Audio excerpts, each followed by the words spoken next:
The mahogany gavel echoed through Seoul family court as Min-ho Park leaned back in his leather chair, pen dancing between his fingers. His Armani suit spoke of old money, his smirk of absolute confidence. Across the polished table, Amara sat with quiet dignity, her dark skin luminous against her simple white blouse, hands folded as she watched the man she'd once loved sign away their marriage. Finally, Min-ho chuckled to his lawyer in Korean, loud enough for the court interpreter to catch every word. Free from this mistake. He scrawled his signature with theatrical flourish, each letter a declaration of his perceived victory. His lawyer nodded approvingly. The settlement offer is generous, Mr. Park. She should be grateful. Of course she'll be grateful, Min-ho replied, still in Korean, assuming Amara couldn't understand. Where else will she find this kind of money? Amara's fingers tightened almost imperceptibly around her purse handle, but her expression remained serene. The judge, an older Korean woman with silver-rimmed glasses, observed the proceedings with practiced neutrality. But I didn't know it then, that calm expression would soon shift to something much more interesting. Mr. Park, Judge Kim addressed him formally, before we finalize these proceedings, we need to review the complete asset disclosure forms. Min-ho waved dismissively. Your Honor, as I've stated, I'm willing to provide reasonable support for Ms. Adebayo's transition back to Nigeria. Perhaps enough for a modest apartment and... How thoughtful of you, Amara spoke for the first time, her voice carrying an edge that made Min-ho pause mid-sentence. Before we dive deeper into this heart-wrenching story, subscribe to Mystic Tale by Luna for more emotionally powerful tales. Let me know in the comments where you're watching from, and please share this with someone who believes in the power of quiet strength. Now, let's go back to how it all began. If you think his arrogance was shocking, wait until you see what the judge reveals about the woman he thought he knew. But first, we need to understand how two people from different worlds built a love that seemed unbreakable, until family pride and cultural prejudice tore it apart. 6 months earlier, the humid Lagos air carried the sounds of commerce and ambition through the glass towers of Victoria Island. Min-ho had arrived in Nigeria as the golden son of Park Technologies, sent to oversee their expansion into West African markets. At 29, he possessed the confidence that came from generational wealth and the assumption that his Korean heritage automatically elevated him above local competition. The Nigerian market is primitive but profitable, he told his Seoul investors during a video conference from his penthouse suite at the Eco Hotel. These people are eager for modern technology, and we can provide it at premium prices.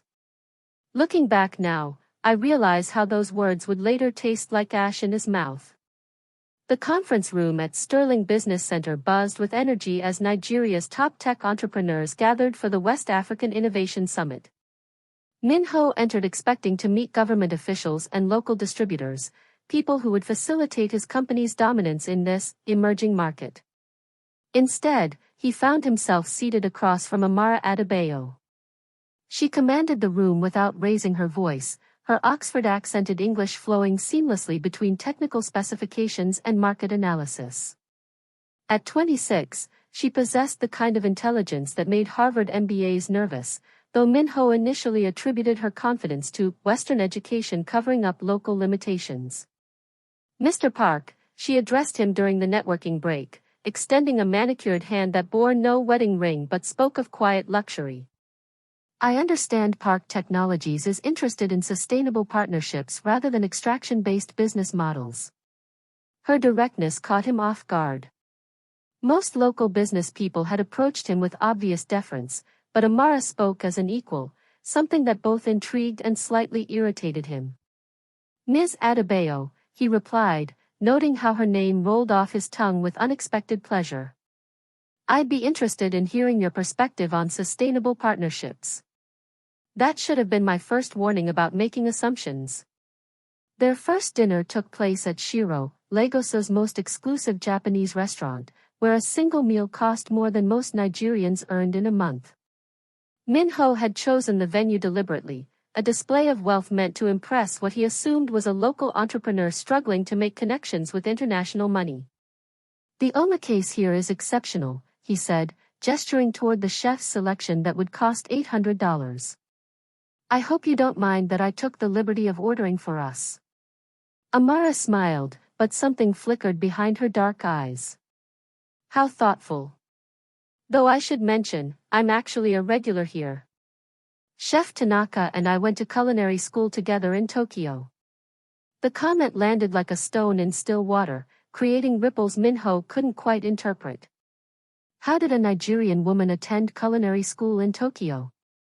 The question lingered, but his pride prevented him from asking directly. You're full of surprises, he said instead, raising his sake cup in a toast that felt less confident than intended. You have no idea, she replied, and her smile carried secrets he wouldn't understand for months. Their conversation flowed from business to philosophy, from travel experiences to family dynamics. Amara spoke of growing up between Lagos and London, of understanding multiple cultures while belonging fully to none. Minho found himself sharing stories of Seoul's social pressures, the weight of family expectations, the loneliness that came with inherited success. Sometimes I wonder if people love me or my family's money, he admitted as they shared green tea ice cream. The answer might scare you, Amara said softly, and I didn't know it then, but she was speaking from experience that cut far deeper than his surface-level concerns. When the check arrived, Minho reached for his platinum card with practiced smoothness, the gesture of a man accustomed to demonstrating financial power. But Amara was faster, her own black card already in the server's hand. Please, she said when he protested. You're a guest in my country. The card bore no first name, only A. Adebayo, in elegant script, but Minho was too charmed by her gesture to examine it closely. Later, he would remember that moment as the first crack in his carefully constructed assumptions. But this wasn't the betrayal that would break them, that was still months away, buried beneath layers of cultural pride and family secrets that would eventually destroy everything they built together. 3 weeks into their courtship, the red flags began appearing like storm clouds on a clear horizon. Minho's video calls with his Seoul family grew increasingly tense, his mother's voice sharp with disapproval when she learned about his local friend. You're there for business, Minho, not to play with African girls, Mrs. Park scolded through the laptop screen, her Gangnam apartment visible behind her perfectly styled hair. These women see Korean men as tickets to a better life. Don't be naive. Amara isn't like that, mother. She's educated, sophisticated. They all seem sophisticated until they get what they want. Remember the Choi family's son? That Russian woman took half his inheritance before disappearing. The conversation ended with his mother's ultimatum, handle your business and come home. Your real life is waiting in Seoul. That evening, Minho found himself studying Amara with new eyes as they walked along Victoria Island's shoreline. Her Louboutin heels clicked against the pavement with practiced confidence, her Hermès bag swinging casually at her side. How did a Nigerian entrepreneur afford such luxury?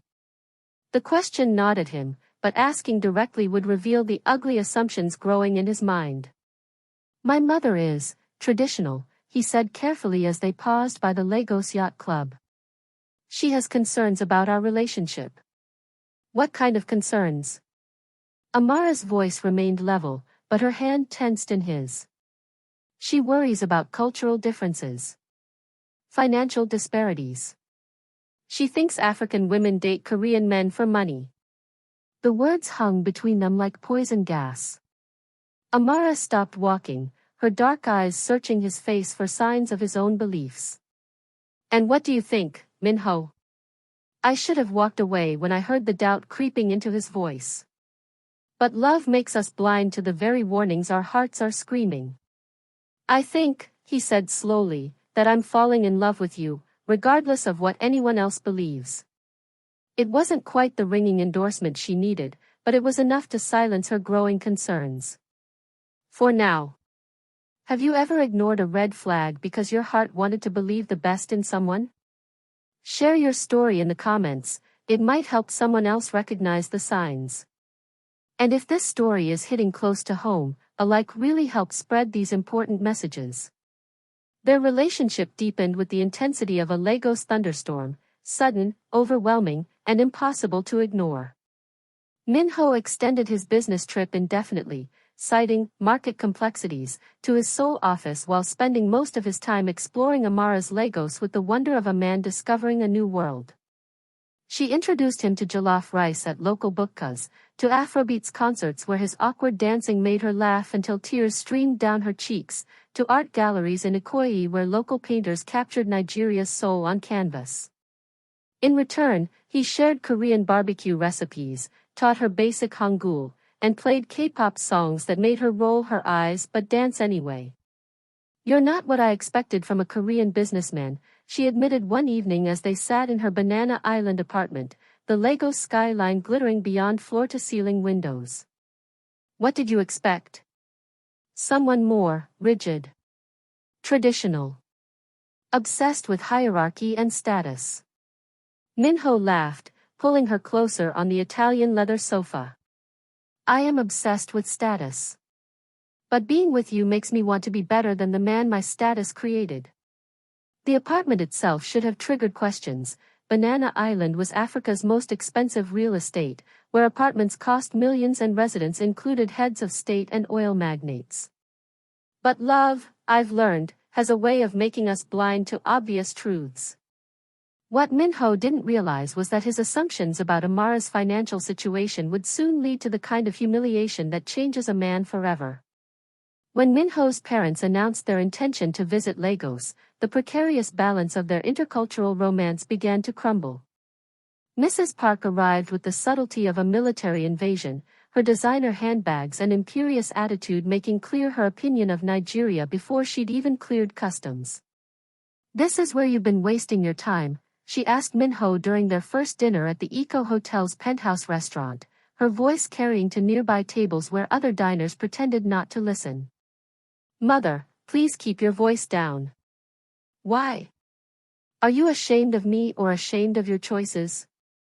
The question cut deeper than intended. Minho was ashamed, not of his mother, but of how her presence highlighted the cultural chasm he'd been pretending didn't exist. When Amara joined them for dinner the following evening, the confrontation was swift and brutal. Mrs. Park's greeting was icily polite, her questions surgical in their precision. "So, Amara, what does your family do for work?" "My father was in petroleum, my mother in telecommunications." "Was? Are they retired?" "They passed away in a car accident when I was 19. Mrs. Park's expression didn't soften with this revelation. If anything, it hardened with the satisfaction of confirmed assumptions. "How tragic. And you've been supporting yourself since then? That must be difficult." The emphasis on difficult carried layers of meaning that made Minho's stomach clench. Amara's hand tightened around her water glass, but her voice remained steady. "I've been fortunate to build a successful career." "In what field exactly?" Minho mentioned you're an entrepreneur, but that can mean so many different things. The interrogation continued for an hour, each question designed to expose financial vulnerability, each pause weighted with judgment. Minho watched the woman he loved endure his mother's cruelty with grace that should have made him proud but instead made him cowardly. "She seems nice," Mrs. Park concluded as they walked Amara to her car, the word nice delivered like a scalpel. "Though I do worry about the practical aspects of this relationship. Cultural differences are one thing, but economic disparities create such complications." That night, alone in his hotel room, Minho stared at the ceiling and felt the weight of generational expectations crushing his chest. His phone buzzed with messages from Seoul, his father's associates, family friends, business partners, all expressing concern about his situation in Lagos. The pressure mounted daily. His business visa was expiring, his company needed him back in Seoul, and his family's patience was running thin. But leaving felt like betrayal, of Amara, of the love they'd built, of the man he'd discovered himself to be in her presence. "Come with me to Seoul," he proposed during their last dinner together at Shiro, the restaurant where their romance had begun. "We can make this work." Amara considered the offer with the seriousness it deserved. As what? Your exotic girlfriend? The African woman your family tolerates but never accepts? As my wife, he said quietly, and the word surprised them both. Your family will never accept that. Then we'll build our own family. Our own life. For a moment, hope flickered between them like candlelight. But reality has a way of extinguishing even the brightest flames. 3 months later, Min-ho sat in his family's Gangnam mansion, surrounded by relatives whose disappointed faces felt like prison walls. His father's ultimatum was simple: end the relationship or face financial and social exile from everything that defined their family's identity. You have 1 week to resolve this situation, Chairman Park declared during the family meeting that would determine Min-ho's future. Marriage requires more than love. It requires compatibility of values, culture, and economic status. This woman, regardless of her personal qualities, cannot provide the stability our family needs. The phone call to Lagos was the hardest conversation of Min-ho's life. Amara listened in silence as he stumbled through explanations that sounded like betrayals even to his own ears. I need time to figure things out, he concluded weakly. The pressure here is overwhelming. I understand, she said, and her calm acceptance somehow hurt more than anger would have. You have to choose your battles, Min-ho. I just hoped I was worth fighting for. The line went dead, and with it, the best version of himself he'd ever discovered. 6 months of misery followed. Min-ho threw himself into work with the desperation of a man trying to forget, but every K-pop song reminded him of Amara's laughter, every Nigerian news headline made his chest tighten with loss. His mother arranged meetings with appropriate Korean women, daughters of business partners, university classmates with proper pedigrees, but none of them made him feel alive the way Amara had. When his lawyer suggested divorce proceedings to officially close this chapter, Min-ho agreed with the numbness of a man who'd given up on happiness. The paperwork was simple: irreconcilable differences, mutual consent, and a generous settlement offer that demonstrated his magnanimity while reinforcing his assumption of Amara's financial need. She'll be grateful for your generosity, his lawyer assured him as they prepared for the Seoul family court hearing.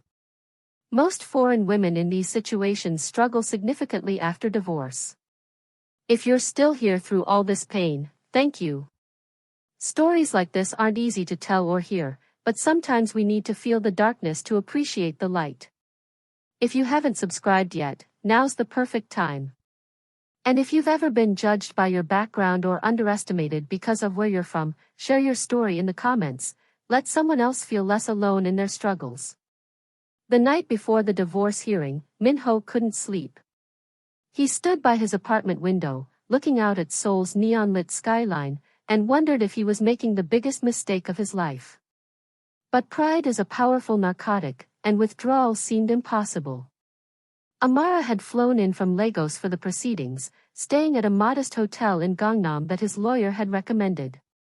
She declined his offer to cover her accommodation, just as she declined his settlement proposals throughout their separation. I don't want your money, she'd told him during their one phone conversation to arrange the hearing. I never did. The words haunted him now, carrying implications he wasn't ready to examine. The morning of the divorce arrived gray and cold, Seoul's autumn air sharp with the promise of winter.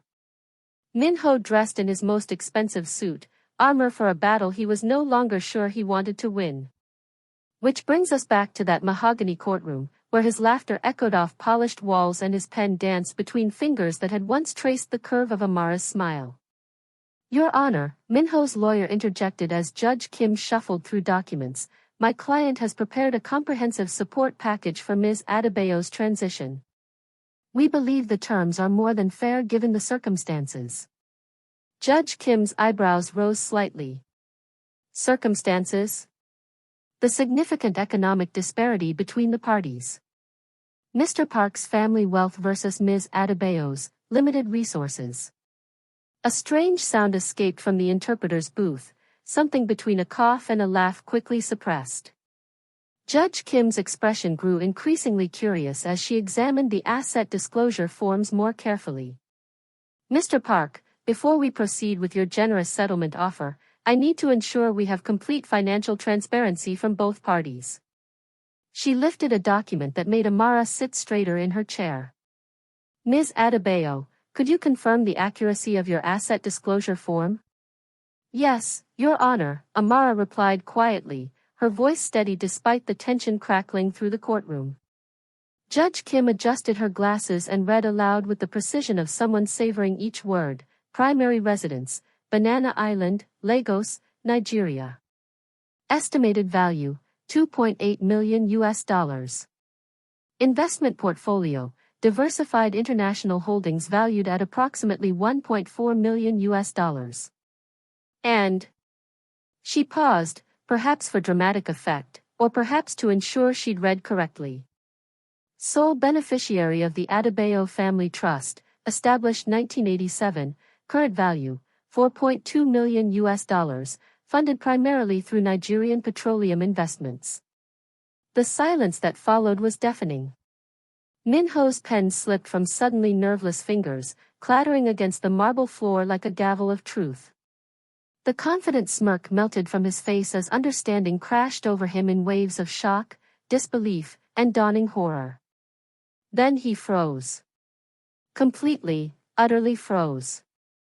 His mouth opened and closed soundlessly, his face cycling through shades of white that suggested his circulatory system had temporarily forgotten its purpose.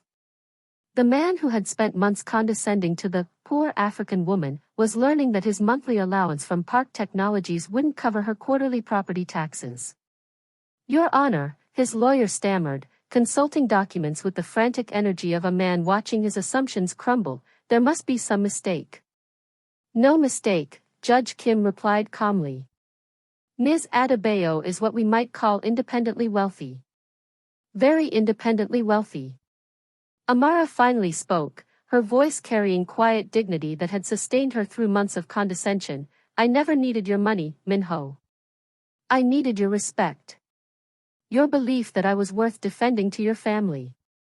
Your trust that love could overcome prejudice. She paused, letting the words settle like dust after an explosion. I hid my wealth because I wanted to be loved for who I am, not what I have. Apparently, that was too much to ask. The courtroom buzzed with whispered translations and shocked murmurs. Minho's mother, watching from the gallery, looked as if she'd swallowed something particularly bitter. The woman she'd dismissed as a gold digger possessed more personal wealth than their family's net worth. Mr. Park? Judge Kim prompted. Do you wish to proceed with the divorce and your settlement offer? Minho's voice emerged as a croak, the settlement. I don't think, she doesn't need. No, Amara said firmly, signing her own papers with the Mont Blanc pen her father had given her for her Oxford graduation. I don't need anything from you. I never did. The finalized divorce papers felt heavier than their legal weight suggested. As the judge's stamp made their separation official, Minho understood that he hadn't just lost a wife, he'd lost a woman who had loved him enough to hide her wealth, endure his family's cruelty, and hope that his feelings for her could overcome cultural prejudice. Instead, he'd chosen the easy path of assumption, the comfortable route of stereotype, the familiar territory of cultural superiority. Outside the courthouse, Seoul's autumn wind carried the scent of change. Amara walked toward her waiting car, a modest rental, because she'd never needed to prove her worth through material display, while Minho stood frozen on the courthouse steps. Amara, he called out, his voice breaking on her name. She turned, her dark eyes holding no anger, only sadness for what might have been. I'm sorry, he whispered. I was so stupid. So blind. Please, can we? Minho, she interrupted gently, you made your choice months ago. You chose your family's approval over our love.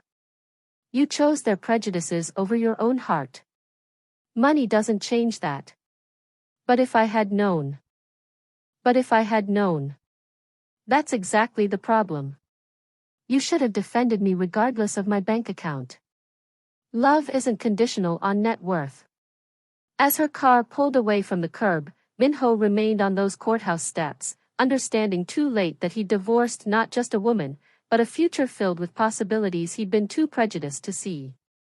The irony wasn't lost on him. In trying to protect his family's wealth and status, he'd abandoned someone whose quiet strength and hidden fortune could have elevated them all. Sometimes the greatest treasures come disguised as ordinary gifts, and the biggest mistake we can make is judging their value by our own limited vision. Minho learned that lesson in a Seoul courtroom, but by then, the woman who could have taught him so much more was already 30,000 feet above the Pacific, flying home to a life that had never needed his validation to be extraordinary.